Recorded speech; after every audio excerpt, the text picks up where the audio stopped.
Page number 12 இருக்க solve problem number 1 பார்க்க போறோம். Calculate the velocity of a moving body of mass 5 kg whose linear momentum is 2.5 kg meter per second. நான் linear மொமெண்டம்னா என்னன்றத book back some நடத்தும் போது சொல்லிட்டேன், லெசன்ல question answer நடத்தும் போது சொல்லிட்டேன். ஸோ இதுல என்ன கேட்டிருக்காங்கன்னா லீனியர் மொமெண்டம் ஃபார்முலா நம்மளுக்கு தெரியும். Linear momentum equal to mass into velocity. இதுல நம்மளுக்கு என்ன கொடுத்துருக்காங்க, என்ன கேட்டிருக்காங்கன்னு பார்க்கணும். மாஸோட அளவு வந்து 5 கிலோகிராம்னு கொடுத்துருக்காங்க. லீனியர் மொமெண்டமோட அளவு வந்து 2.5, அதாவது இந்த லீனியர் மொமெண்டமோட அளவு கொடுத்துருக்காங்க, மாஸோட அளவு கொடுத்துருக்காங்க, வெலாசிட்டியை நம்மள கால்குலேட் பண்ண சொல்லியிருக்காங்க. மொமெண்டம்னா நான் திரும்பவும் சொல்றேன், ரொம்ப சிம்பிள். மொமெண்டம் கண்டுபிடிக்கிறதுக்கு மாஸும் வெலாசிட்டியும் வேணும். ஏன்னா ஒரு பொருள் வந்து அதனுடைய மாஸை வச்சு எவ்வளவு வேகம் ஓடுதோ மூவ் ஆகுதோ அதை பொறுத்து தான் நம்மளுக்கு லீனியர் மொமெண்டம் உருவாகும். ஸோ அந்த linear momentum equal to mass into velocity. அதுல இந்த ரெண்டும் நம்மளுக்கு தெரியும்.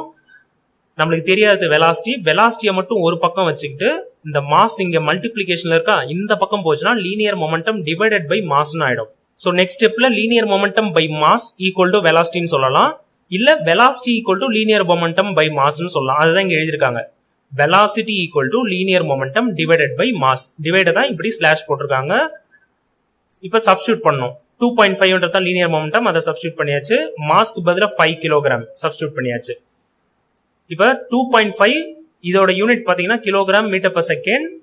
மாஸோடைய யூனிட் வந்து கிலோகிராம். அப்ப மேலையும் கீழையும் கிலோகிராம் கேன்சல் ஆயிடும். ரிமைனிங் வந்து மீட்டர் பர் செகண்ட் தான் இங்க யூனிட் வரும். இல்ல நீங்க சிம்பிளா பாத்தீங்கன்னா வெலாசிட்டியோட யூனிட் மீட்டர் பர் செகண்ட் அப்படின்னு ஞாபகம் வச்சுக்கலாம். யூனிட் முடிஞ்சிருச்சு. இதை எப்படி இப்ப டிவைட் பண்ணணும், ரொம்ப ஈஸி. ஃபர்ஸ்ட் பாயிண்ட் இருந்தாலே அந்த பாயிண்ட்டை விட்டுருங்கன்னு சொல்லியிருக்கேன்.